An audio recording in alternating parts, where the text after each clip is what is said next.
Okay. Thanks everyone for being here. Oh, okay. Oh, I'm not wait, gonna do wait. it. Okay. There we go. Okay. I forgot you guys have to do that. Okay.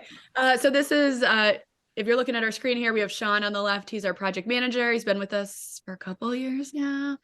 Seems like a Year lifetime. and a half. He knows the exact Feels like thing. 5 Yeah. or 10 or 20.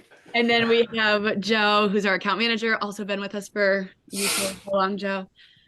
Longest standing account manager, I think, currently. Yep. Most 2 seniority. 2.5 years about. Excellent. Cool. So, and he is our account manager. So they're going to talk through what goes on in project management, account management at DEKSIA. They got a nice presentation and everything. So, yeah, I'll be quiet. I'll let them kick it off, and then we can do Q&A and everything, at the end. So, go for it, guys. Excellent. Give me a second to pull it up and get it on the screen. We have a. Do you want me to Yeah, that'd be good. Just kind of, I don't know if everyone knows each other yet, then I'll do that. So we have Michael here in the lovely floral print. Are you wearing floral today? I am indeed. Love it. I Okay. like to dive into the floral sometimes. Yeah, it's great.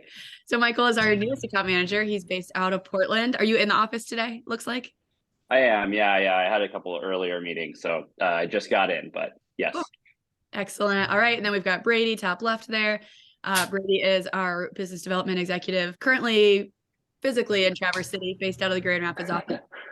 And then we've got Tom, top right, with the potential head injury that I hope is going to be okay.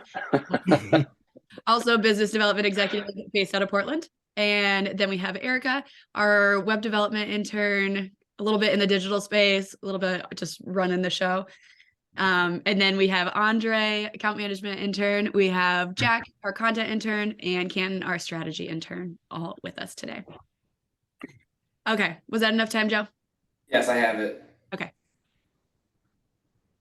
So this is a presentation that Sean and I put together about AMs and PMs. I put some of my favorite AMs and PMs up on the screen.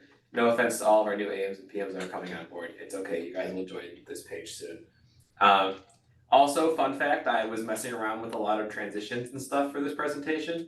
So we have some fun things and I kind of forgot where they are. So if we're looking through this and someone just like does something crazy, sorry about that. I removed some of them, but some are still there.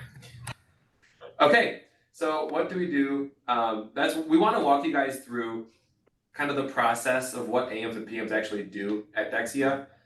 So the way that Sean and I chose to build this out was basically a walkthrough of how a project starts, how it gets sold, how it comes in through the account manager, how Sean kicks it off and the project management team runs through it, and then kind of the back and forth that we have to make sure the projects are aligned with what the client's expectations are and are delivered on time, all of that good stuff.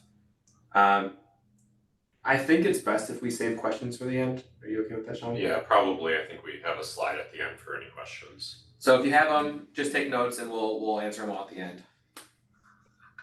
Okay, and then Sean does his little spin, and we go into what do the PMs do. So yeah, unlike the majority of the employees here, we don't actually create anything that the client sees. A lot of what the other departments do is they create actual deliverables that get sent out to the client. What Sean and I do more of is actually setting the expectations for what the client's going to receive, managing that, and then Sean works on making sure those things actually happen internally. Is there anything else in that slide that we want to talk about? I think that's good. I can take the next one. Cool. So when we were developing this presentation, we decided to sort of walk you through it by showing you instead of like just talking you through it. Mm-hmm. So basically what we're going to be doing is looking at a project from start to finish, and then there's going to be a little bit about like what we do to manage client expectation, and then also what we do to how we collaborate to help the team create a product that makes everyone happy. Mm-hmm. So quote built and approved, that's kind of the first thing that happens, and it's not in teamwork or anything. This is kind of more on the account management / sales side of things. But I'll be talking with a client and something will come up, oh, I wish that, our our landing pages looked better on this thing. I wish that when people went to our website, they could actually see the form to submit a lead, stuff like that. That kind of triggers my brain to start thinking like, oh, this might be something we can help them with. So first thing you want to do from an account perspective is I want to make sure I fully understand what the client wants before I start to think of what I can give to them that solves that, So a lot of discovery questions, I ask a lot of them when I'm doing these types of conversations, but these are just some examples. What are you looking for this project to accomplish for you? When do you want this landing page built by, and what does it need to do for you that makes you feel like it went well? I need to understand that, because if I try taking this off before I know that, how do we even know we did a good job? So it's important to understand that. But also some other things. When do you want to see this done by? What is your expectation for that? Because sometimes they're very reasonable. Sometimes they don't even have a timeline, and they just go, I don't know, what do you think when can we do it? That's the best, because I can get with Sean and we can pick what we think makes the most sense. Other times they're like, I want this done in 2 weeks. Okay, is that something we can do? That's where I need to get with Sean again too. At that point, we're looking at like, what's the current bandwidth? If it's a copy project, does our copywriter already have a fully booked 2 or 3 weeks? There's times where, like, especially with copy, where it might be booked for the next 3 weeks, and we have to send out an email to the account managers and the sales team, letting them know like, hey, we're not going to be able to fit 8 more copy projects in this month. Yep. But that's nothing that the account team knows until they talk with project management, because we have no idea how booked out anyone is. So that's important. Then I create the quote and I review it with our department heads to make sure that everything looks correct. And then we do a final review of it and send it out to the client. If the client approves it, little balloons float up on my computer. That doesn't actually happen, but I wish it did. And we get to go brag in the Slack chat. I get Moneybag Joe comes out, and I'm gonna look super cool in general when I get to brag about it. So that happens. This is an example of that. So we got approval from Blended Equipment Solutions on a sales sheet. This is what that looks like. So quote has been approved. Here's the client's information. Here is the actual quote in question, what they approved. So I built this with our team, and it was a sales sheet design. So a sales sheet, for those of you who don't know, is some sort of 1 to 2 page, informational piece, basically breaking down whatever the sales team needs it to. It's utilized most often by salespeople when they, email something out to a client, hey, check this out. This would be really helpful for you to understand what we do more. But it also can be used on like a website. We can put it up there. It's basically a resource that also prompts the person to, go further into the sales funnel.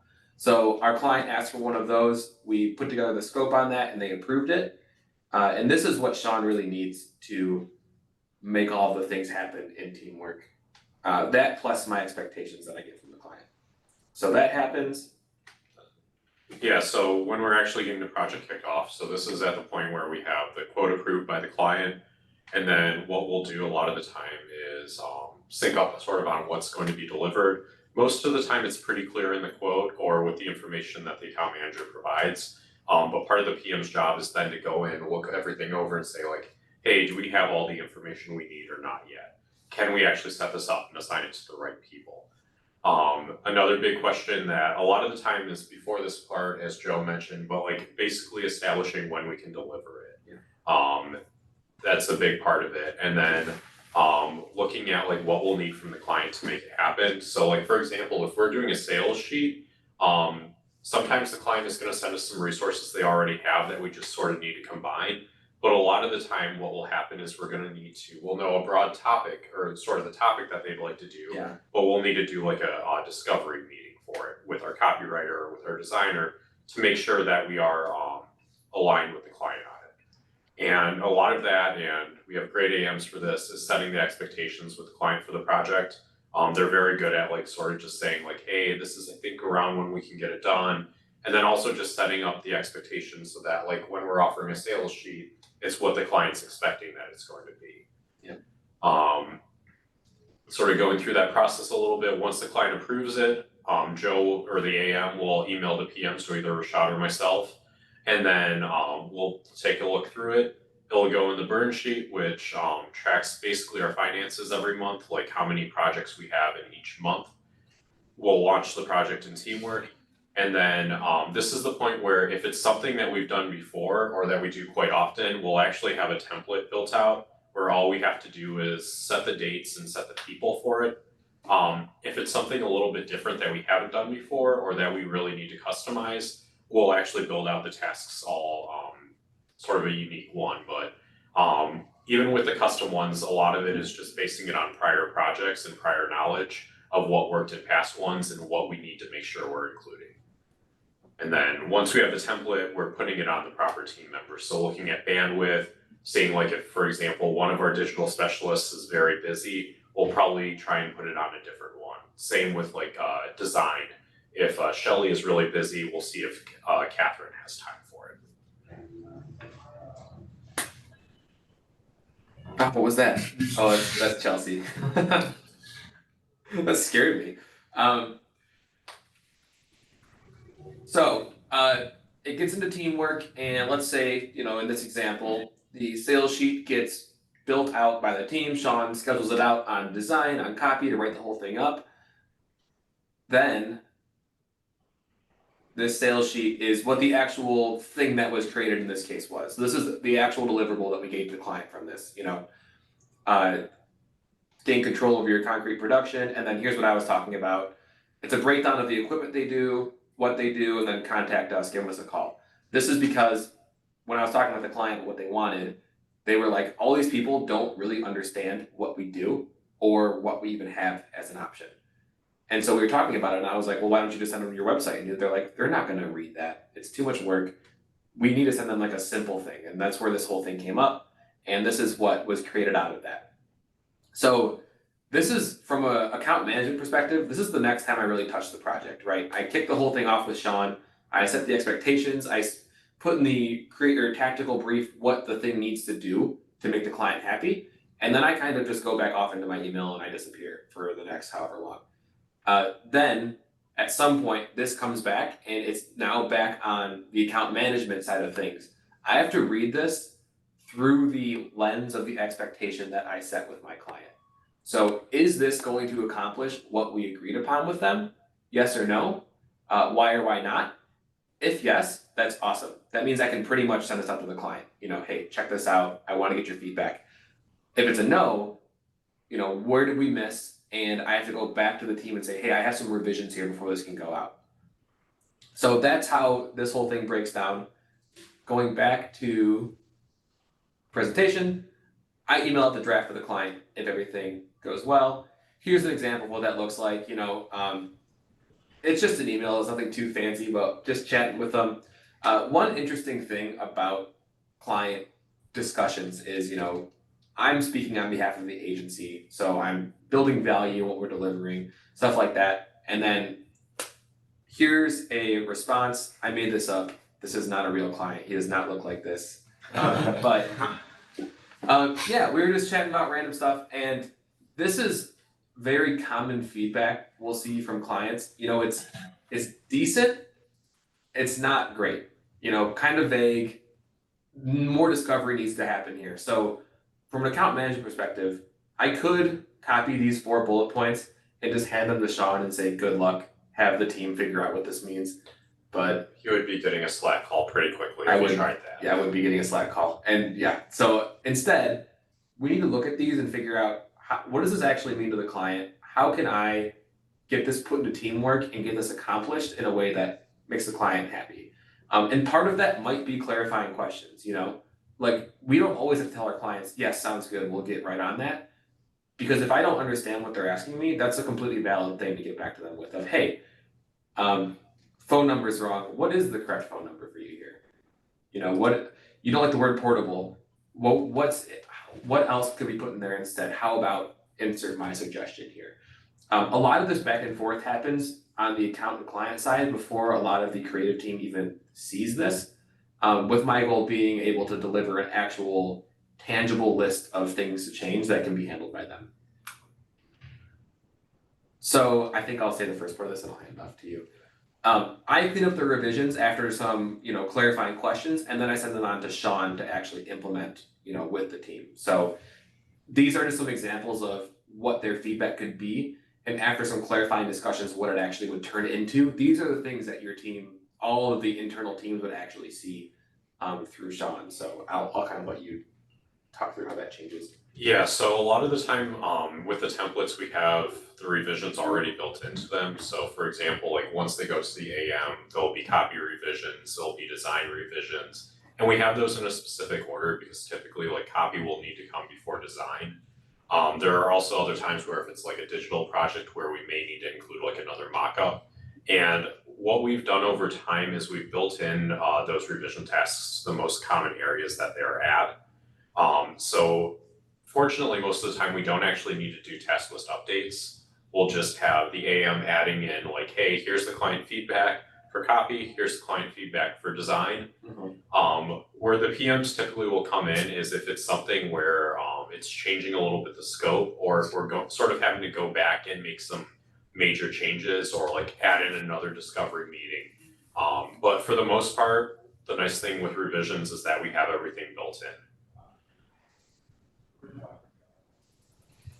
So wrapping up the project, at some point through our revisions with the client, we're going to get to the point where we're both feeling very good about what came out of this. So the second we get to that point, the AM's participation in this is pretty much done, right? I say, okay, great. I'm glad you're liking where we're at. I'm going to get you the final files on this, which is pretty much just the design team in this example. Creating the final deliverable that I can view, bam, here's the email, here's the last piece of this, we're all good. And then I hand it off to Sean to kind of clean up the rest of the work there. Yeah, and then at this point, we basically will close out the project in teamwork. We'll evaluate a few things. One of the big things that we're looking at is how much time did this actually take us versus how much time were we thinking originally that it was going to take us. So we'll run some numbers like with the total the budget that we had versus the actual time and figure out like, hey, how did we do? Like ideally, we don't want to be like super low because that means we should probably be charging a little bit less or doing more work on the project. But we also definitely don't want to be over. And it is one of those things where if over time we're noticing like, hey, with sales sheet, and this is actually something we did notice with that sales sheet, that price was $750 a year ago. Yeah. It's now, I think it's either $1,250 or $1,450. Yeah. And it was one of those things where we were realizing that, hey, with the amount of time discovery was taking, with how complex some of them get, we need to give copy and design more time to work on this. And we're able to use these metrics from past projects to determine that, to pitch that to leadership and operations, and we're able to basically get those prices updated. Yep. Another thing that we'll monitor is the length of time from project start to completion. And this is one of those things where it's looking at like, okay, did this sort of go like according to like what we were initially setting it up? Like a lot of projects will take somewhere between like about 3 and 5 weeks. Depending on how quickly the client returns feedback to us. If the client's really quick on feedback, we can actually move up the timeline a little bit at times.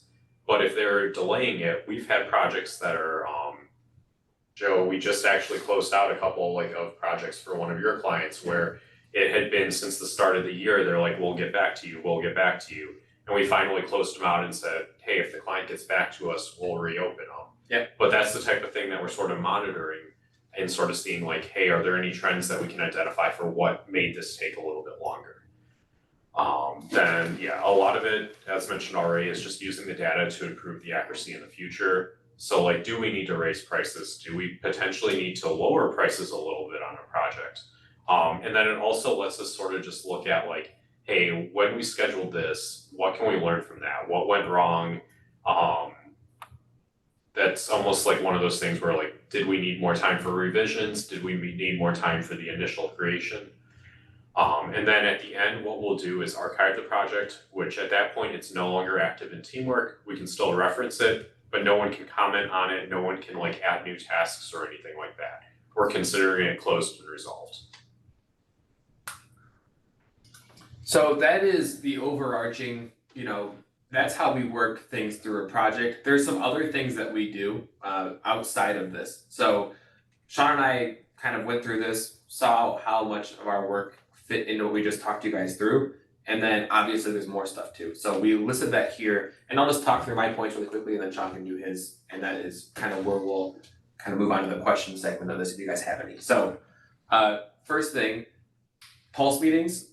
That is something that the account managers do with a lot of our higher spending clients. I think currently the minimum we're shooting for is $3,000 a month. If you spend more than that, I do monthly meetings with you.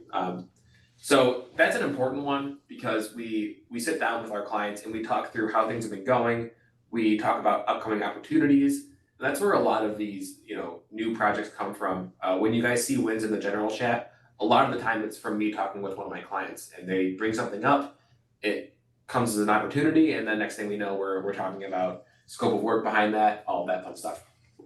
Invoicing/billing, that's another big one. So if you guys have ever tried to talk to me on the 30th or 1st of the month and I don't get back to you, that's why.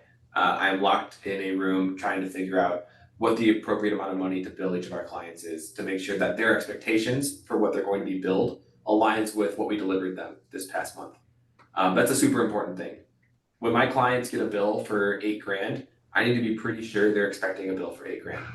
And most of the time that's backed up by the deliverables that we gave them. So I need to make sure that the things that they're buying from us are in their hands in some way that they can justify, paying that amount each month.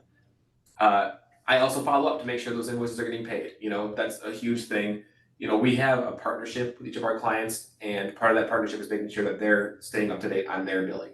That's super important, and that's something that we're kind of really honing in on right now as an account team to make sure that, clients stay up to date and we don't have anyone fall through on outstanding payments. I also do strategic reviews.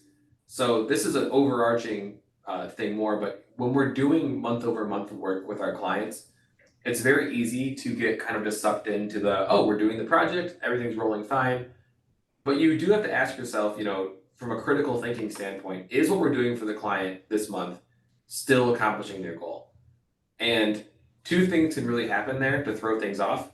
The first one is sometimes the client's what we're doing for the client changes in a way that it is no longer hitting their goal. And other times the client's goal changes and they don't vocalize that with us, which I'm sure you guys have probably felt before in some of our projects. So a lot of that is me kind of auditing what we're doing and talking with the client going, hey, just to check in, we're still doing SEO for you, we're still doing ads for you with the goal of accomplishing X.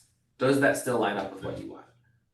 And if yes, that's great. If no, that's where we have to make pivots to our tactics and talk with Adam and strategy and figure out, are there new things we should be doing? I also set meetings internally with team members so we can sync up and do, these collaborative projects like this.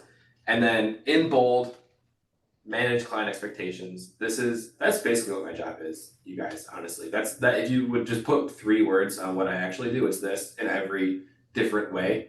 I manage their timeline expectations, billing expectations, what their deliverable is going to be. All of that is pretty much just me working with Sean to figure out what is something I can offer as something we can do, and then how can I get the client to agree with that and make that what they're looking forward to. So that is the core of what account managers do. Sean, I think I'm good. Okay. So a lot of with project management, especially with the number of projects that we're doing, it's assisting team members when challenges arise. So I'll get messages, calls from just about everyone in the organization where when things are going wrong, it's okay, how do we solve it? And then a lot of my job is identifying, not necessarily always having the answers, but being able to figure out who has the answer. So if Joe, for example, is coming to me about a project where it's like, hey, we're a little bit off track, who do we need to get involved? That's where I can come into play and basically help him out with, okay, so what's the issue? Let's break it down and figure out like who exactly we need to get involved. And then we'll work on identifying the next steps together. A lot of it is just collaborating with teammates and putting in like basically experience of like, hey, how did these run in the past, and using that experience to help with like current issues.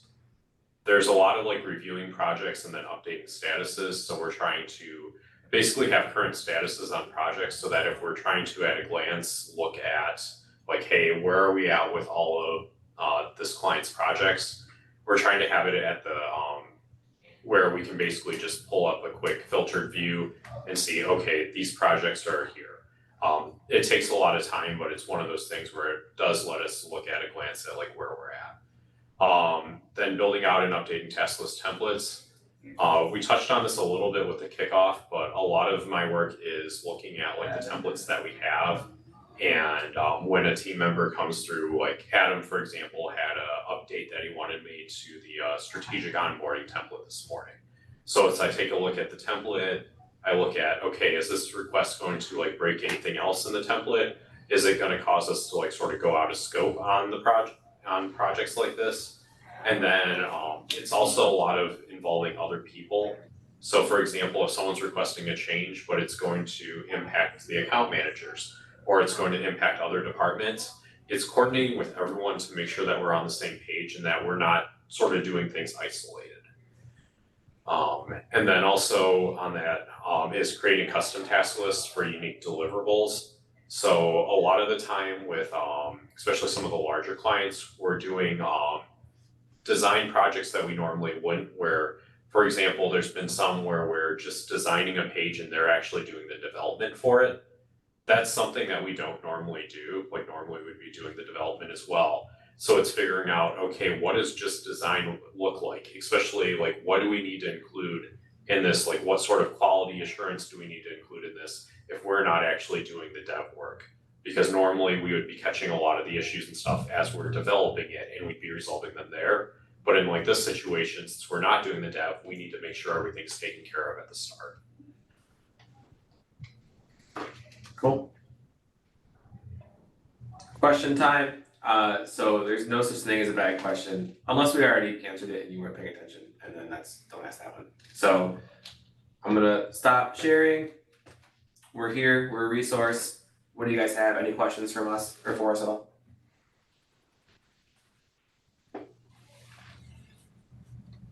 I have a quick question if no one else wants to go first. Sure.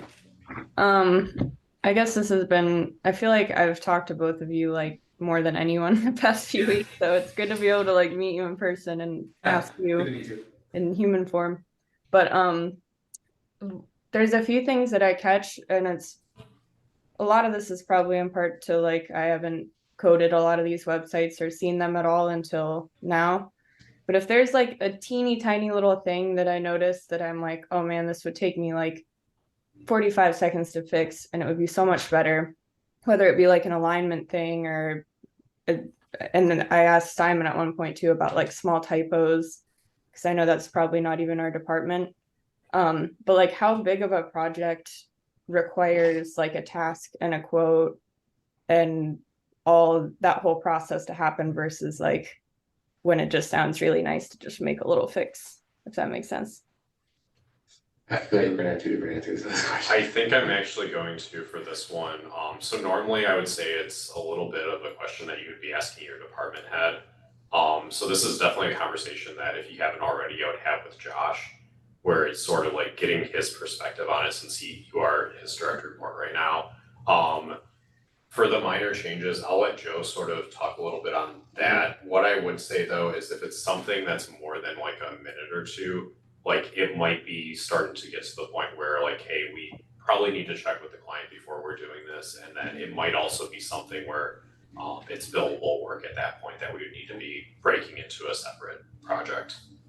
Yeah, so to take it from there, the most important starter question on this is where did the mistake come from? If DEKSIA made the mistake, DEKSIA needs to fix it. That's kind of the first part of it. So if we wrote a page and there was a spelling error in that, yes, I'm not even gonna go ask for additional scope. It's something we screwed up on, we should make the change. If it's a simple spelling error, something like that, I have no problem with you fixing those when you're actually just right on it. That would save us a lot more time, honestly, than having to go through the process. But if we're starting to talk, 10, 15 minutes of, oh, I need to reformat this little thing, totally reach out to me and be like, hey, I caught this and I want to log my time for this. That's another thing, we want to make sure you're keeping track of your time. So if you do catch that, you can reach out to, the account manager on the project. You can also reach out to the project manager too, in some cases, depending. And we can get that in teamwork for you so you can actually log your time. If it is a client we don't know where the mistake came from, but we're pretty sure it wasn't us. Typically what I would do there is we would find out roughly how much time it would take for us to fix it, right? So I might ask you, you might say, hey, I caught this issue on this page. I think it would take me about an hour to fix it. Would you like me to go do that right now? And if it's something that we think was there before us, or maybe the client went and messed something up, which happens often, I can call them and say, hey, we found a thing on your site that is broken. Looks like there was a change made to it. We can go in there and we can fix it. We'll need about, an hour of estimated time on this. You can expect to see a charge for about $200 for that. Does that work for you? If they say yes, that's when I'll actually get it in there for you. Because I don't want you doing a bunch of free work, especially if we weren't the ones, making that mistake.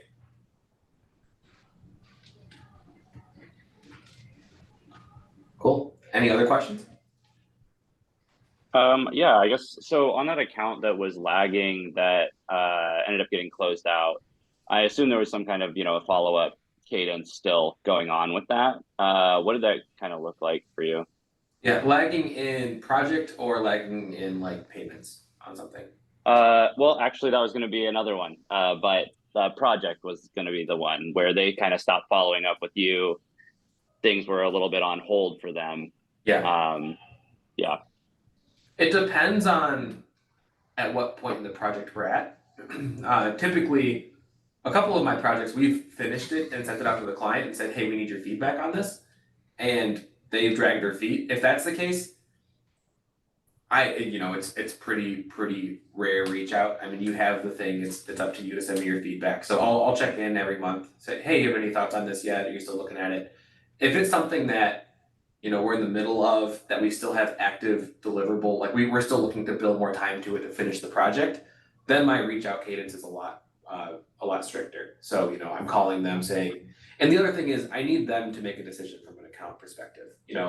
If you'd like to wait to talk about this until November 10th, that's great, but you need to tell me, because otherwise I'm gonna call you a couple times a week, looking for an update on this without trying to bother you too much.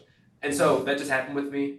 Mission Building, we're building their website, and he actually made a comment. He's like, wow, you are like on me for this. And I was like, do you want me to not be? Because you told me you wanted this, you want the website to launch January 1st. If that's gonna happen, I need your feedback this week. And if you would rather me, I'll back off. I'll give you some more time to think about it. I'll reach out to you in 2 weeks, but you have to know from an expectation standpoint, the site's probably not gonna launch until late January then. And if you're okay with that, happy to make the change. And that's what we said. And he said, you know what, honestly, I do need more time. I'm okay with waiting till late January. So we did adjust. We moved some things around from that. Other times the client goes, no, I still want it January 1st. And I go, okay, if you want to do that, I need your feedback. You can't have your cake and eat it too. So. Perfect. Yeah. Okay, cool. And then I suppose since we did bring it up in terms of billing follow-up, how does that look for you? So this is an account management thing that we're really like kind of honing in on right now, but depending on how overdue that invoice is, there's different things that we do. So if it's overdue by a month or less, I'm checking in with them, I'm reminding them in our meetings, I'm shooting them the link just saying, hey, don't forget to take care of this. Once we get over 30 days, the language changes to, heads up, the project is at risk. I can continue to build time towards it currently, but once we get closer to the 90-day outstanding, that's where things get, and these numbers might change, with where we're going, but right now that's what it is. And so if we're over 2 months late on a payment, that puts the current work we're doing for you at risk, because it's difficult for me to have our team build time to your projects when you have this much outstanding. And then I don't remember the exact number. I think it's 90 days, but that's where actual current projects start to get paused. When that happens too, my outreach I escalate it. So that goes to, a director, something like that. And they have to make the decision on, do we want to keep doing work here, or do we need to like pause stuff until we can get the billables in? And that's all context based. I mean, sometimes I had an account a few months ago that two of their accounting people quit, and one quit, one had a baby, and one went on vacation for a month. So they were like, they called me personally. They're like, we're so sorry. We know we owe you guys 12 grand. We literally don't know how to pay it. Can we like send you a check as in good faith and then we'll pay the rest in a month? And I worked that out with our leadership team. I'm like, clearly they're not trying to do this. So that was fine. We were able to keep work rolling, but yeah, it's really context based. Okay, cool. Yeah, thank you. Yeah. Anything else? Looks like we have a couple more minutes left if you guys have any more questions. Yeah. I know I already kind of talked to you and Chelsea about this stuff, but for the sake of Tom on the business development side of things, what are things we can do to set you guys up best? You know, because you guys we end up handing stuff off in your direction. So like, what are the ways we can, best tee you up for success? For me, it's just the expectation management. If let's use that sales sheet for example. Like Sean said, when I sold it, the first thing I did before I even had the client sign off is I went to Sean and I was like, hey, what's reasonable here? Can I tell them 4 weeks is a fine time? We'll have it to you November 15th, and if it was sold today. That's what I want to shoot for. Because the hardest thing to do, and I'm sure you know this, guys, but like to walk back an expectation is so hard. So if you tell the client, oh yeah, sales sheet, 2 weeks, no problem. Then they come into me and I go, hi, I'm Joe, 4 weeks. And they're like, okay, who are you? Where's the guy that told me 2? I want 2 weeks, not 4. Where maybe they were fine with 4 in the first place. We wouldn't have even known unless we kind of ran that by them. Obviously we're flexible as an agency. So like, if they're like, no, I seriously need this in 2 weeks, whatever that is, then we can work that out and build that into the expectation. But that's the hardest thing, I think, from sales to AM that we usually feel is something gets sold that for some reason or another doesn't align with our current capabilities to deliver on that. And then that's where we have to kind of bend what the client's expecting, which is a difficult thing to do. So as aligned as they can be coming in with what our capabilities are, that's the best case scenario. I think a lot of it's sort of looking at the dependencies between the projects. And so, for example, Right. like a lot of the time when a new client's brought in, we'll do a rebranding for them. And so like that will start off a lot of the time with the AMP or strategic onboarding now, which is sort of like the strategic discovery with the client. And that takes around a month. And we basically need to have that taken care of, completed before we can really start on any of the other work. And then like, for example, there are clients where they need a new brand name, a new logo, and then also we need to design the brand. And there are times where we'll try and do all that and then also throw on a website and be like, well, the website can be done by the 4th month, right? And like looking at like just the timelines. So we have the AMP taking a month. We have the brand name taking anywhere from 3 weeks to like 5 weeks at times. Then we need to do the logo creation, which can be another 3 to 5 weeks. Then we need to do the brand arc, which can be another usually 3 to 4 weeks. And then we can finally really get started on the website, because we can't really get started on the website until we have how are we writing for this client. Like that's in the brand arc, like how does copy actually write for them? How does design for them? So like a lot of it's just like looking at like, okay, if we're doing all these projects, how do we line them up? And like just making sure that we're not like trying to condense the timeline more than we're capable of. Yeah. And you don't need to go from a sales perspective super in depth on it, but they do need to understand that certain deliverables depend on other things getting done. That's a huge piece of it. And I honestly, once that comes to me, I can usually, from an account management perspective, we can set that expectation. We get it all in teamwork and we look at it and I can tell them like, hey guys, just so you know, I've been doing this with another one of our clients, Crown Point Partners. If you want your website, launched in February, like we first talked about, we need to get moving on this logo design now. And we're actually behind on this logo design. So just so you guys know, you had extra revisions for us. That's way down the line, moving all of this stuff. So it's an expectations thing, but the only reason that they were open to even having that conversation is because when Shannon sold them, she explained to them that everything was attached. I think if I had come in after they were starting to move things around with the logo timeline and tried to explain to them that their website was going to move back, another month, they would probably be a lot more confused about it. But Shannon had that combo right out of the gate. Every piece is attached to the next piece. So when I brought it up, they were like, oh yeah, like Shannon talked about. Like, I remember this conversation.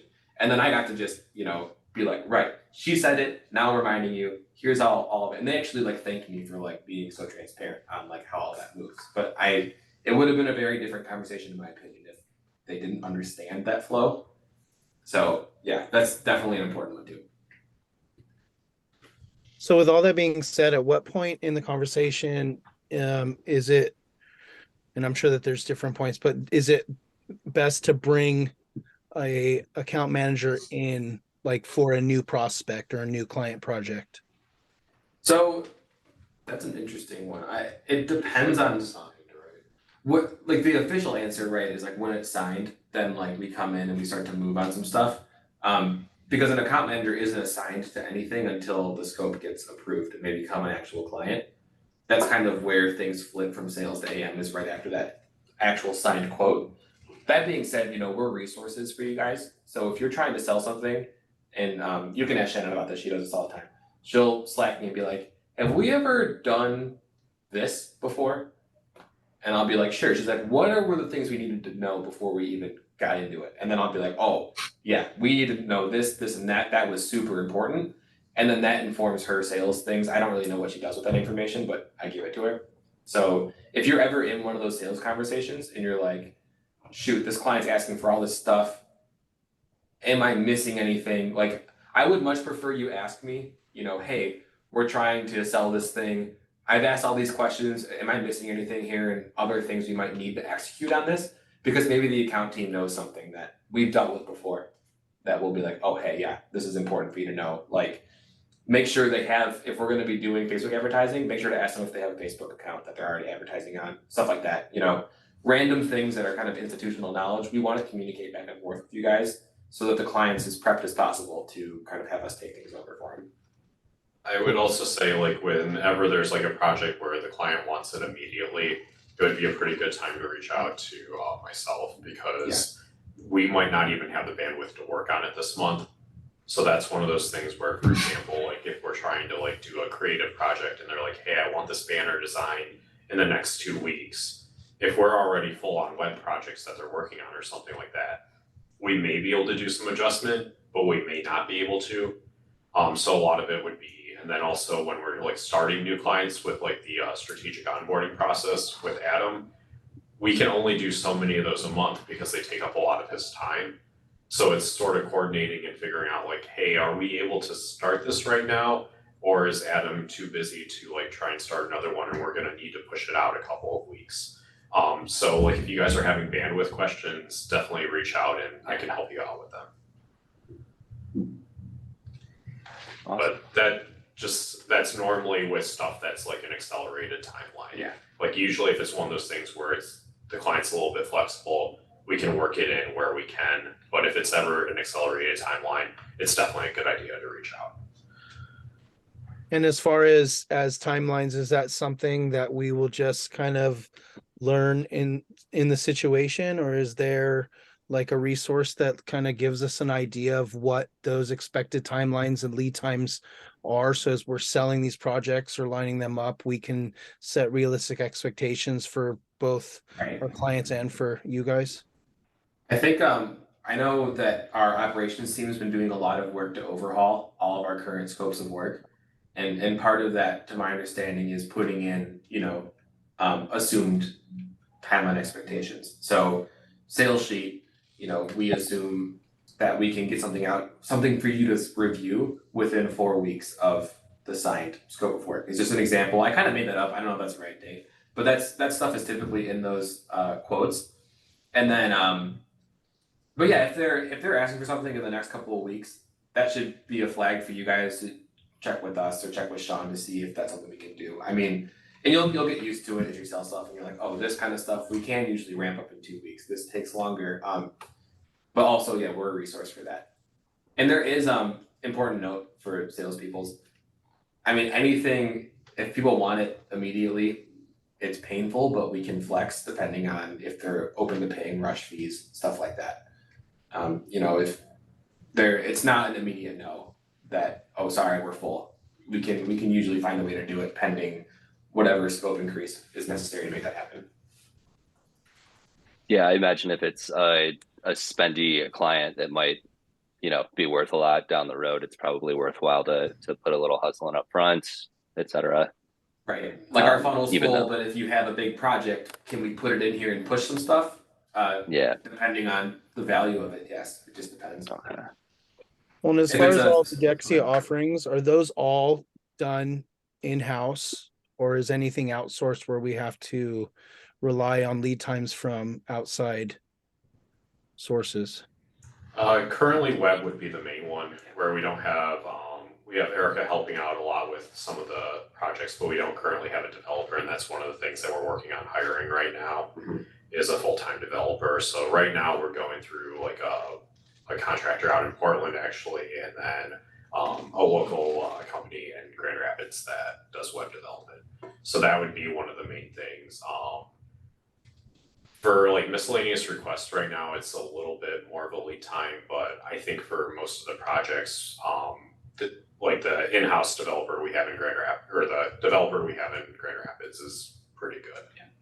And also for a lot of those, a lot of random things that are technically marketing focused, but not things that we do. We're also open to finding other vendors to help the client with that.